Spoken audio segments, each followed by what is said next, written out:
Hi there, guys and girls. I just wanted to do a video about basically myself. Something that happened to me back in the Midway days. Um, and I wanted to talk about it. And it's basically, people like me or Fate or, other content creators will call out shillery in the YouTube community. And I've even had people say, but aren't you a shill? Because I've been around a long time. I'm not as popular as these guys on YouTube these days. And that's what I wanted to talk about. The difference between me in the Midway days and these guys now in the NRS modern day. That's what I wanted to talk about.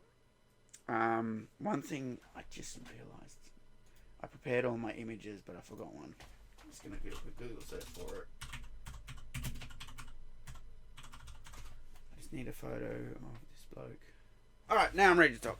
Okay, so in 2006, it was my first time traveling to the United States. It was my first time meeting Ed Boon, Steve Aran, Sean Hemerick, and it was great. I had a great time. Now, to be clear, I was not paid by Midway. I was not given, put up in a hotel. The only thing that Midway gave me was a guest pass. I'm going to go get that now. Sorry, guys. I clearly thought I was prepared and I wasn't. I haven't done one of these for a while. I changed my whole setup around too. Okay, so the screens are different now. The microphone's over here now. It's very weird. I'm still getting used to it all. Okay, but the only thing that Midway gave me is this pass. It said that I was a guest at Midway Games. This allowed me to enter E3. Back in 2006, you had to pay for an E3 ticket if you weren't an industry person. So that meant if you were just an everyday Joe Blow who plays Mortal Kombat and you didn't know who Grant was or Tim DeRosa or, guys that were on the marketing team, if you didn't know who the marketing guys were, you didn't have any sort of affiliation, you were just an everyday guy, you had to pay to get into E3. And I think it was like $500. It was expensive, I remember, because I think, from memory, my friends who I went with and work colleagues, I think they paid to get in at first. So they might have got something back later. I'm not sure. Don't remember. It's a long time ago, right? But because I was already talking to Midway, they got me a pass that got me in the door. So this let me play Mortal Kombat Armageddon. This let me see everything at the show. As you can see, guested Midway. It didn't allow me to go anywhere special. This is just basically I didn't have to pay to come to E3. That was it. So that's what I did get. Okay? I want to be fully transparent, unlike the other guys. So I played the game, and back in 2006 it was great. We could set the camera up right at the screen and record, and I did that. I've got the tapes. Just recorded Mortal Kombat Armageddon. Have you seen it? If you go to my channel, search the oldest videos on channel TotalMK YouTube, and you'll see those are the videos that I filmed with the camera straight at the screen, and you're allowed to do that. Right after this, not long after, a year or two change, you can't have the camera on the screen. It all changed. How the media changed how things happen, right? So E3 was 2 days, and I was there. How did I get to America? Let's talk about that, because I always didn't have a lot of money, and I always didn't think I'd be able to afford it.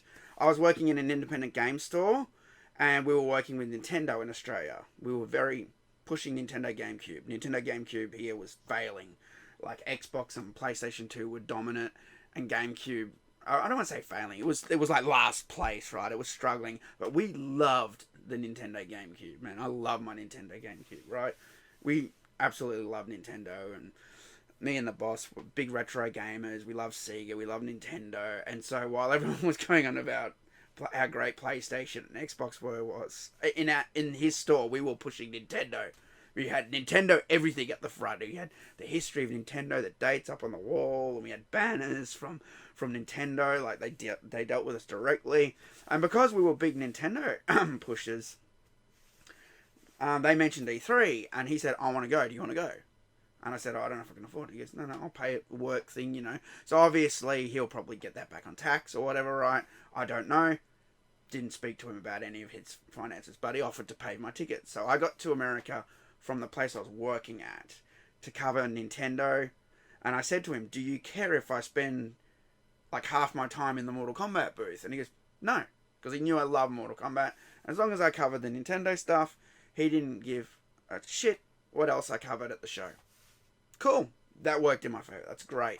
I couldn't believe it. I'm off to the United States. I thought I'd never get to the United States. Never see E3. Since the photo of Tanya in the E3 booth, which I might throw up here, it was the first time I saw, that people were dressing up as characters at E3 at the Mortal Kombat booth. I'm like, oh my god. I just thought it was crazy. They never do anything like this in Australia, because they don't. They sort of do a bit now with some of the shows, but like back then, they weren't doing anything, and I wanted to go see, so off we went to America, and so I spent the majority of my time in the Midway booth, filming the screen, like I said. I got some Mortal Kombat Gold posters signed by the team members. They were all really cool. It was so great to finally put faces to the names and personalities to the name. Like, actually speak to Ed Boon and not just see Ed Boon in text. Or Steve Baran, or Sean Hemrick, or Tony Goski. All absolute cool people, Dan Ford. And I had some of my favourite conversations with those guys were at E3 in 2006.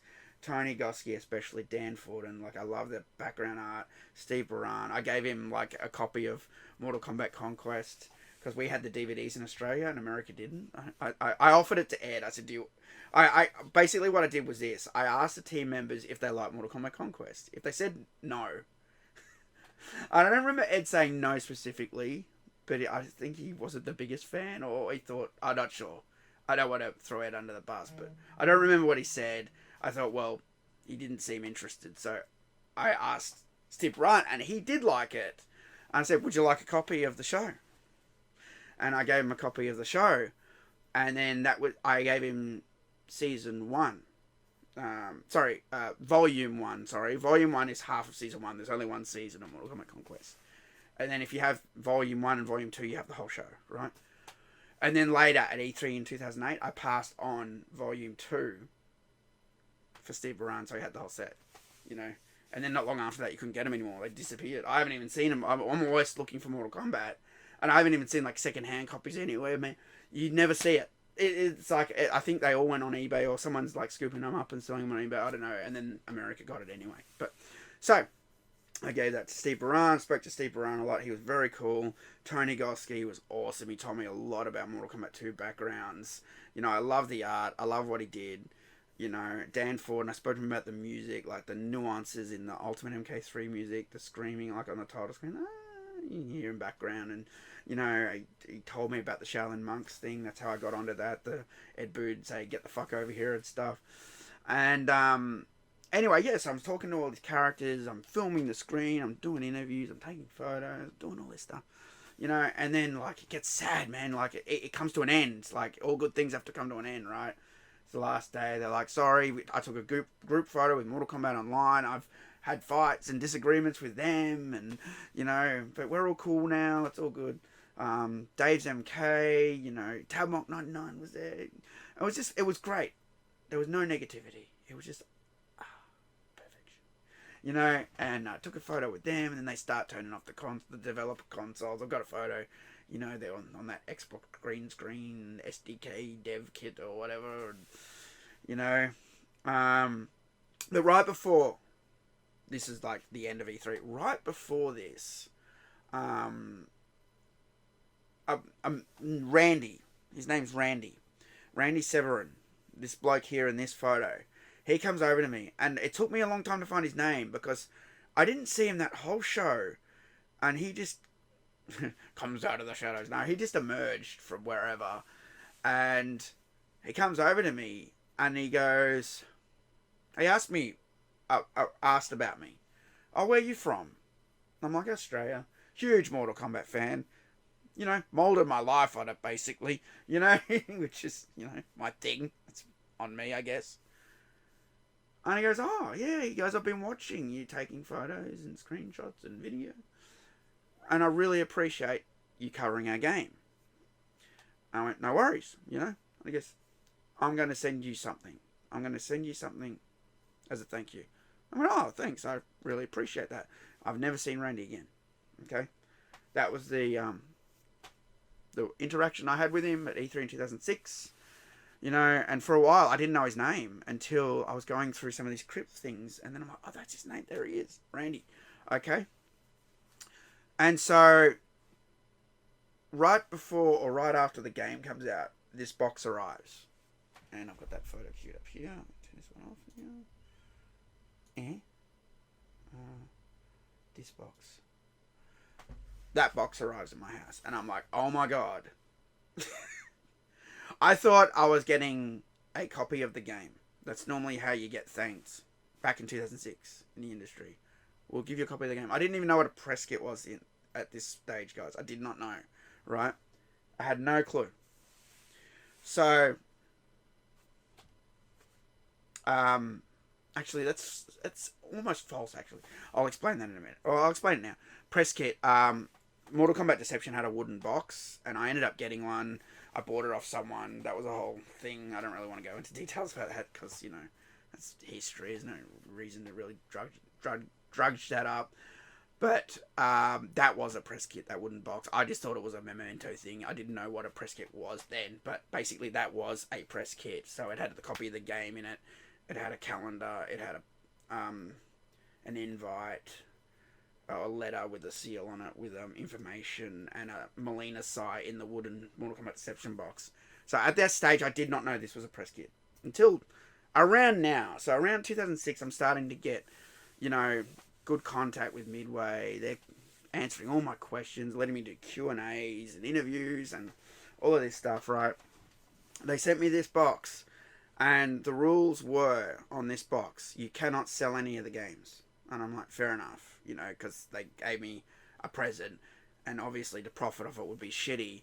And in this box was, I forget the exact numbers, I think it was 8 or 10 of each of the collector covers, except the Goro Johnny Cage one, because GameStop had bought all the stock, so they had none to physically hand me.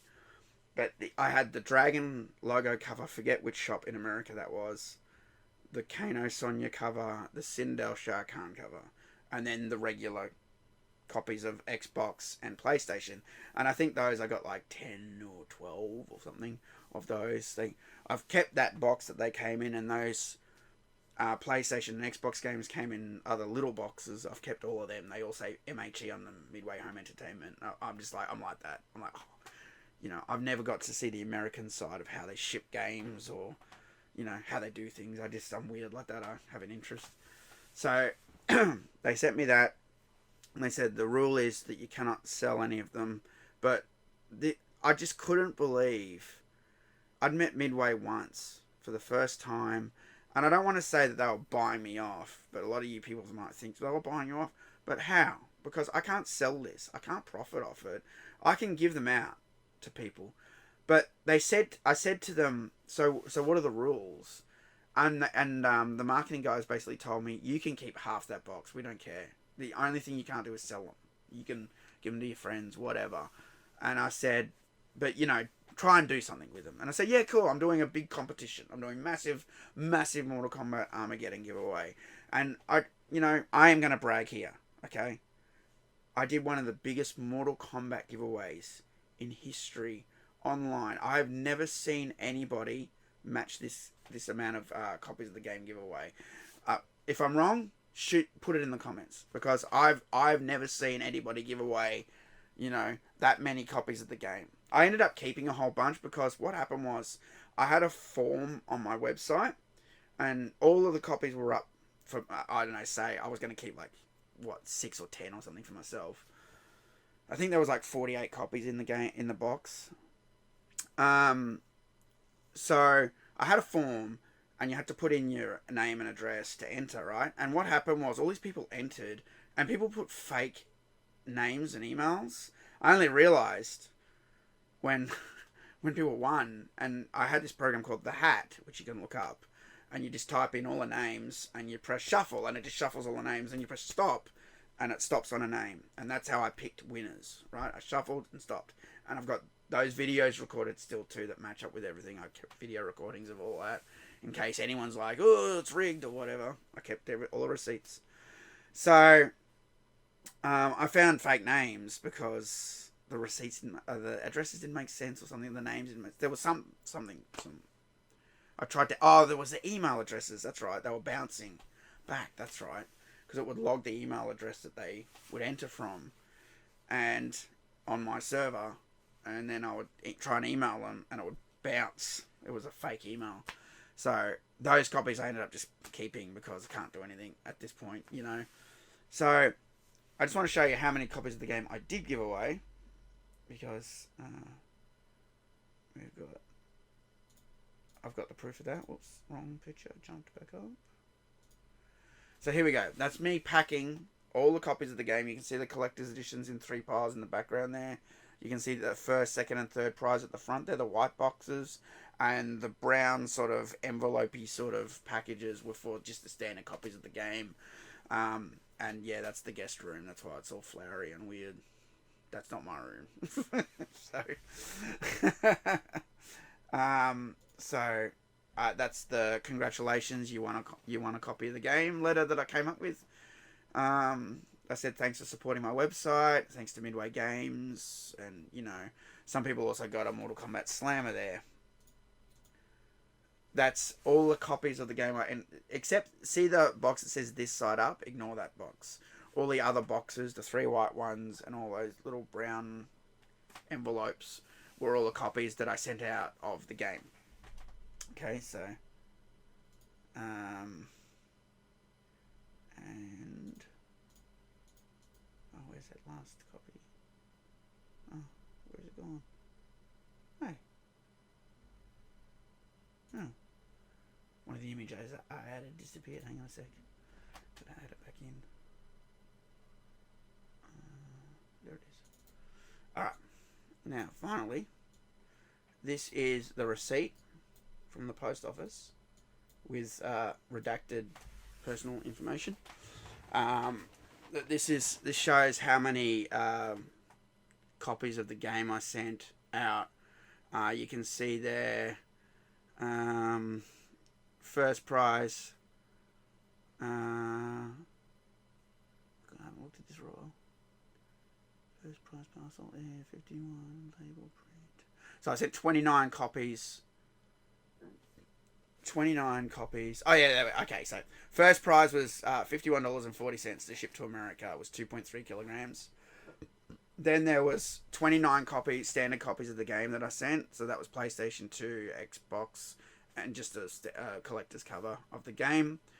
And then the second prize was $34.50, and then the third prize was It was also $34.50. So the total in shipping was $281.35. I paid that out of my own wallet to do that competition, and I was happy to do that. I was happy to do such a grandiose competition for the community, get free copies of the game out there.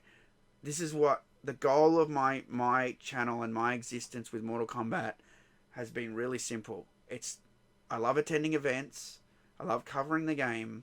I love interviewing. I've always wanted to get interviews with all the team members on camera.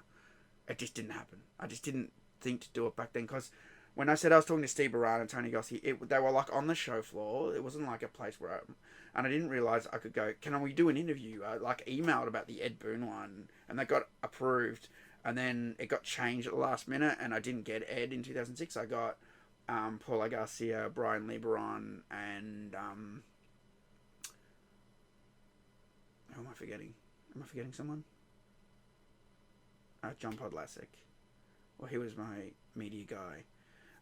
Yeah, so anyway, it got changed. But I thought I had to set these up, and maybe I could have even said, can I interview Steve? Can I interview Tony? I wish I had have, because I really like talking to Tony. I really like talking to Steve and Dan, and I wanted to get Steve and Tony weren't at Combat Con in 2017, but Dan was, and I know there were only a few NetherRealm guys there, and I don't think they would have said yes to an interview about Mortal Kombat because they were at Combat Con, and I don't think NetherRealm liked them being at Combat Con because they didn't have control over it, right? I don't know. This is what I'm saying. I'm not speaking for them, but so I didn't ask. I got Dan Ford to, I spoke to him and got him to say Toasty, and I took photos of the guys. But, I spoke to John Vogel a bit at the after party, and we didn't talk about Mortal Kombat because I didn't want to get him in any trouble, so I didn't even bother to bring it up. I just wanted to talk to him as a person. We exchanged some stories and had some laughs, and it was just great to talk to these guys. And yeah, like I said, I didn't ask them about Mortal Kombat because I thought two things. They're either going to tell me can't talk about Mortal Kombat, or I was worried that if I said something about Mortal Kombat, or they said something and then I said it again, it could get them into trouble or something. So I didn't go near it. All right. So back to 2006. I wish I'd interviewed. I didn't. I only got that one interview. But, I'm talking to these guys, and, I did all this content, and this is how they thanked me. I did this giveaway, and that was the goal on my channel, to get interviews with team members. I didn't like the interviews that I saw on IGN and GameSpot. I didn't like that they were like, so who's coming back in the roster? So what's this new mechanic about? And sure, those are great questions, but I feel like they never get like the music guy like Dan Ford and, oh, your music's so iconic from the Mortal Kombat franchise. Like, you made all the best tunes in Mortal Kombat 1 and 2, and like, they never ask him any questions about that shit. No one did interviews back then because it was the arcade days, and it's always bothered me. I've always wanted to do interviews with the team members about the old games and get some really cool content out there, and they've never fucking done it, and it's really rubbed me wrong. Especially when they did the Mortal Kombat anniversary, the 20th, the 25th, the 30th. Every single fucking event was lackluster, and it really, really pissed me off. They talked about, back in those days, we only had 4 guys on the team, but they didn't talk about what they did, or like, they talk a little bit about the process. Yeah, we green screened people, and like, they didn't get deep into, like the tunes the Dan did, or the backgrounds that, John Vogel did, or Tony did, or, I hate that they don't get deep with the older games, and that's something I wanted to do, but I don't think it's ever going to happen now. But that's always was my goal. Great content, great interviews, excellent competitions. For me, this competition was amazing. This made me feel great. Even though I had to pay $281.35 to send all the games out, I didn't give a shit, because they gave me all that stock, and it was worth a lot more than that. And I was happy to just be able to give something back to the community who loved this game, Mortal Kombat Armageddon, right? So, am I a shill for this? I was not flown out. I was not put up in a hotel. Right? They did give me these, but I wasn't allowed to sell them. I could have kept them. I could have done a sneaky sell, like giving them to someone else to sell or some other bullshit. But I didn't do it because I've still got copies of the game sealed. I've still got some left. Right? No, you can't buy them. Don't put it in the comments. Because I don't do that. And this is the difference, and this is the core of this video of what I wanted to get to. The difference between me in 2006 was I didn't sign any fucking brand deal. I didn't say, I'll never say anything bad about Midway. Or, I love Midway. Midway's the best. You can do no wrong. I never signed anything or any paperwork or any agreements or anything. I was just there, enjoying the game, filming. That's all. There was no paperwork. There was no contract. I didn't sign anything to get this box. Do you know what I mean? Whereas these days, all these YouTubers, they all sign brand deals. They have their partner managers reach out and be like, I'll cover the game. I'll do content for you. Blah, blah, blah. And I'm like, I'm a business now. This is my business, And they don't want to talk bad about Mortal Kombat. They don't. And to be fair, should only be saying bad things about it if you personally don't like it. And it doesn't matter if you don't like it and someone else does. But my opinions are my own. We've all seen that on Twitter, right? My opinions about Mortal Kombat, this new one, it's not up to snuff. With, like, Armageddon, it's not up to snuff with MK9. MKX, I think, was the last game, but it still has problems for me. But 11 and 1, I really didn't like. They were like, I like playing the story, of course, because I like the way, I like the presentation. I've always liked that presentation. It's cinematic, it's fun, and then it's over, right? I've always liked that, to be clear. Apart from them retconning Sindel and some of the story like choices that they pick, you know. But this one, I enjoyed this one a lot. I thought we were going to get a Naga in there, but we didn't. So I always like the cinematic stuff, but the rest of the game, especially this one, there's no extra modes. I don't play online, okay? I do not play online. I don't give a fuck about Combat League. I don't give a fuck about the only pros that go around bashing my friends, calling them fucking racists and that with no proof. Do you know what I mean? You're all scum. And these are all the people that want to work with. People like Losty Girl who come out and attack me because I have my own opinions on, you know, forcing diversity in the game. You know? She went after me. They all love her. You know? I've never even fucking talked to her before. And she's calling me hateful. And she's the one bashing me with memes, calling me loser, all the usual bullshit on Twitter. You're the hateful bitch, not me. Right? You don't like my opinion? I don't care. Ignore. Block. You know what I mean? But you insert yourself into the drama on purpose. So you want to get involved and you want to start a fight. You want to start a fight? Who's the hateful person? Anyway. People like that, I got no fucking time for. Foxy Grandpa calls my friend a Klansman. You're a scumbag piece of shit. And that's what's going on with these creators who are sponsored and sign brand deals because they're so popular. They can do no wrong. But that's the difference between them and me. People like True Underdog, you know, Uncaged Games. I like Uncaged Games a lot, actually. And I'm going to talk about that. Is he a shill? Yes. Is he a bad shill? No. What's that mean? Yeah, sure, he shills to the games, he gets up, he stands up, oh my god, like, to me, that's cringy, you know. You like the game, man, sure.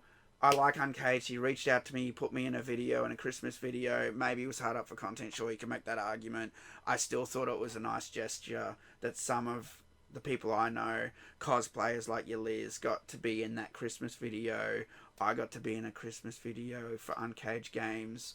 I don't think he was even following me at the time, you know, and he was a big content creator. So I saw there an opportunity to help some of the smaller creators, something I never see the big guys do unless you're giving them shit like Fate does. Then they're suddenly all up in your stream and, you know, calling you out and insulting you and blowing you up with hate, you know. But Uncaged, he's drama free. He stays out of it. He does his thing. Props to Uncaged Games. You're great. You're a shill, but you're great. Okay. I don't like what I've seen True Underdog say about Fate, calling him the most toxic person. I rolled at that. And Dynasty, who used to work with Warner, has exposed a lot of their bullshit and how, like, you know, he got kicked out for some. They accused him of sharing leaks, which they all fucking do, by the way. All of them. As soon as the screenshots leak, they leak about it, talk about it, make a video. So how the fuck is Dynasty singled out? Don't tell me you fucking don't, because I've seen them all. I'm the Mortal Kombat guy. I watched and clicked on every video that talked about leaks, and as soon as they were clickbait, like fake, like trying to make it sound like a leak, I ignore the video. But anything that showed a screenshot or anything, I watched till the end. You know, a blurry screenshot. Oh, we caught this in the background. Mate, they all do it. So how are they saying that only Dynasty does it? That is fucking horse shit. Right? So it's good. Look, good and bad. It sucks that they then turn on him. That group then doesn't want to, you know, interact because they're like, oh, he's tainted now. Warner don't like him. Don't talk to him. Can't do that. See, I hate that mentality. If I get blacklisted by WB Games, if you stop talking to me, you're a piece of shit because you're scared of what they think. That shouldn't matter. They shouldn't have control over who you are friends with. You know? no matter what. So, you know, it sucks that that happened to Dynasty, but the good part is we now got a bit of a light inside, because when you don't have someone on the inside to tell you what's true and what's not, they don't share any of the truth. They're shills. So they don't talk about about their brand deals and the money they get and the perks they get and all the fucking merch they get to give away and blah blah blah blah blah. And like I said, yeah, sure, I got to give away all those copies of the game, but there was no brand deal. There was nothing. There was nothing on paper. And you guys might be saying, oh, but you could be lying about that. Look, I can't prove it. All right, I can't prove it. I've got the box. It's still up there that those games were sent to me in. They sent me the box of games, but I can't, obviously show you thousands of emails from Midway and showing that they didn't. Anyway, even if I wanted to leave it out, I could just leave out the email. But all I'm saying is I've been doing this since 2006. I am not famous on YouTube. I have 23,000. I have a small following, sure. But can I live off YouTube? Fuck no. No way. In December, when I did all those videos about MK1, I was very active. I got maybe $500, which was great because I bought new camera batteries. So couch video probably soon, but I bought new camera batteries for my camera. I talked about how they were all dead. I bought 2 new batteries and a charger so I can charge one while the other one's being used and stuff. So I used some of the money for that, and I used some of the money for me. Okay. So if I'm active, sure, I can make some money on here, but I'm nowhere near the money they make. They sell merch and t-shirts and everything, and they make a lot of money, and they can pay to go to these events. And when they say, I'm not being paid by Warner Brothers, that's horse shit, because they're being paid a different way. They're being paid with information, trips to the studio, free flights, accommodation. So they're handing them content. And when you have content, the content will get you views on YouTube, and views on YouTube will get you paid. And that's what they're doing. They're picking who they want to have that content, and they're picking who they want to be successful, and they're picking who will have money. And while they're not paying them directly in cash, they're paying them with information that only a handful of people. You go look up that Uncaged one where he went to NetherRealm. There was, I don't know, like 20 people there in the motion capture studio and stuff. You look that up, and they're the ones who are going to be successful on YouTube because they have information, they have a leg up, they have an interview. It's like when I went to E3 in 2006, when I did my interview with Ed Boon. When I did my interview with Ed Boon in 2010 is the best example. It got, I believe, 20,000 views on YouTube. That, for me, is a very extremely successful video. Not many of my videos do that well. I was getting like 3,000 to 5,000 views back in 2010. So it might even be higher than that. Actually, let's have a look. Have a quick look. I'll lean forward. Sorry, guys. Whoops. That's the one.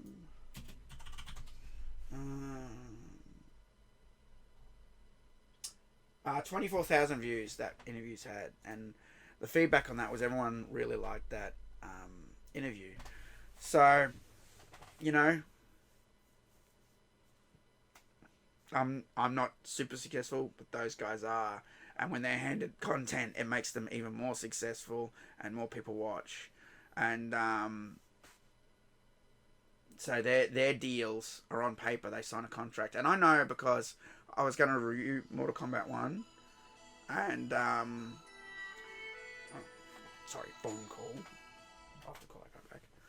I was going to review Mortal Kombat 1, and they sent me the game so late that I couldn't prepare the review. I couldn't play it. I couldn't organise anything, and I was really, really pissed off with that because I've done reviews for other companies, and basically they send you the game a week early so you can record the footage, make the video, do the recording, blah blah. And it even said you'll get early access when you applied, and they sent me the code for the review 2 hours before it came out here in Australia. How am I supposed to play the game, record the game, edit the review in 2 hours before the game comes out to get early access to a review? So I'd signed the paperwork at that point. I would have had the sponsored by WB logo and all that. And I said, I replied back, I said, you sent me the code too late. I've not used it. You know, do what you will with it. Delete all that paperwork I signed. I don't want any of that paperwork to exist anymore, because everything I do from Mortal Kombat 1 from here on out is from the copy of the game that I bought in the shop. And she goes, yep, no worries. So, the difference between a shill in 2006 and a shill in 2024 is they sign a contract, they sign brand deals, they sign paperwork, big merch deals, big money. You know, they only work with the big creators. You know, and if you say the wrong thing, you're cancelled. When I was doing it in 2006, no paperwork, I could say what I want, no problem. So, am I a shill? It's up to you to decide. Thanks for watching, guys. I just wanted to talk about this, and that's it. I hope you enjoyed the video. I'll see you guys soon. Peace out.